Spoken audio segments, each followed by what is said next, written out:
personas LGTBIQ han sido históricamente marginadas, vulneradas por su orientación sexual e identidad de género, que al no corresponder con la heterosexualidad dominante y el rígido binario masculino-femenino, son objetos de violencia y discriminación. El ser considerado como sujetos de derecho ha conllevado un largo proceso de lucha y aceptación,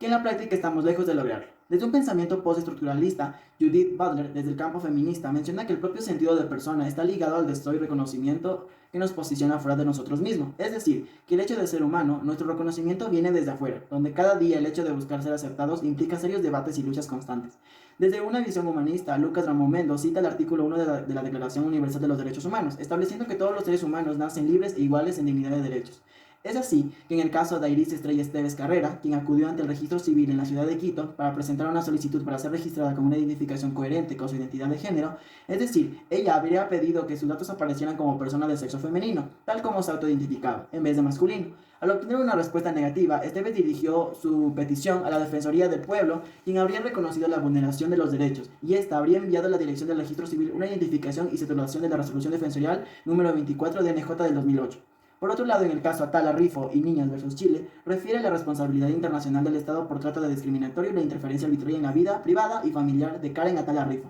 debido a su orientación sexual, en el proceso judicial que resultó en ser retirado del cuidado y custodia de sus hijas. Los hechos del presente caso inician en el año de 2002, cuando Karen Atala Rifo decidió finalizar su matrimonio con Ricardo Jaime López, con quien habría tenido 3 hijas. Como parte de la separación de hecho, habrían establecido un mutuo acuerdo con Rifo, quien mantendría la tuición y cuidado de las 3 menores. En el 2002, la señora Emma de Ramón, compañera sentimental de la señora Tal.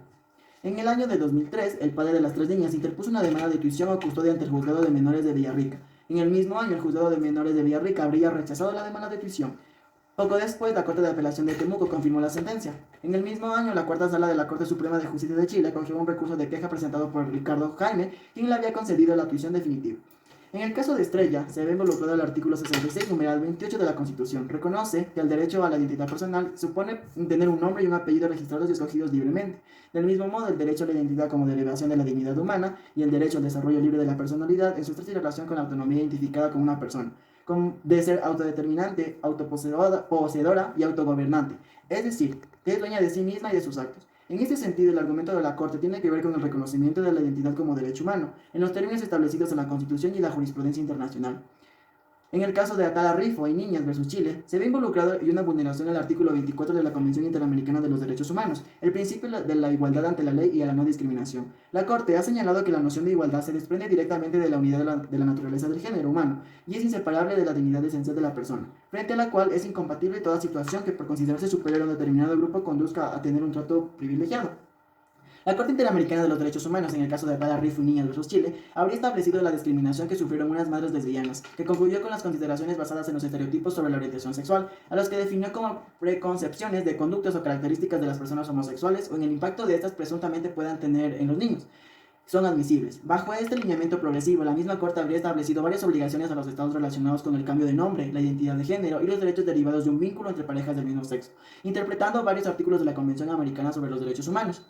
La Alta Comisionada de las Naciones Unidas habría presentado en diciembre del 2012 su primer informe sobre los derechos humanos de orientación sexual e identificación de género, insistiendo en que todas las personas tienen derechos a disfrutar de sus mismos derechos e igual protección de los derechos internacionales. Es así que en Guatemala se presenta una ley para la protección de la vida y de la familia, Ley 5272, que habría sido una grave amenaza para las vidas de las mujeres y las personas LGTBI, los derechos humanos y las familias dentro de Guatemala. La ley modificaría el Código Penal para criminalizar así los abortos espontáneos e interponer penas de prisión a quien promueva o facilite el acceso al aborto. También prohíbe expresamente el matrimonio entre personas del mismo sexo, así como la enseñanza y la diversidad sexual, y la igualdad de género en las escuelas, y proscribe en la persecución penal de personas o grupos por discriminar a otros por su orientación sexual. No obstante, en Brasil se presenta un proyecto de ley 5120-2013, una decisión parlamentaria en forma de ley que habría tenido impacto social y cultural que va más allá de los derechos a casarse. Si extendemos no como una decisión judicial, sino legislativa, en este reconocimiento político y social del valor de nuestras familias, si el Estado reconoce en el texto de la ley que ellas existen y que son tan importantes como los demás, a eso reproduciría un impacto en la reducción de la homofobia en el medio plazo, al igual que ha sucedido en otros países. En el ámbito ecuatoriano, la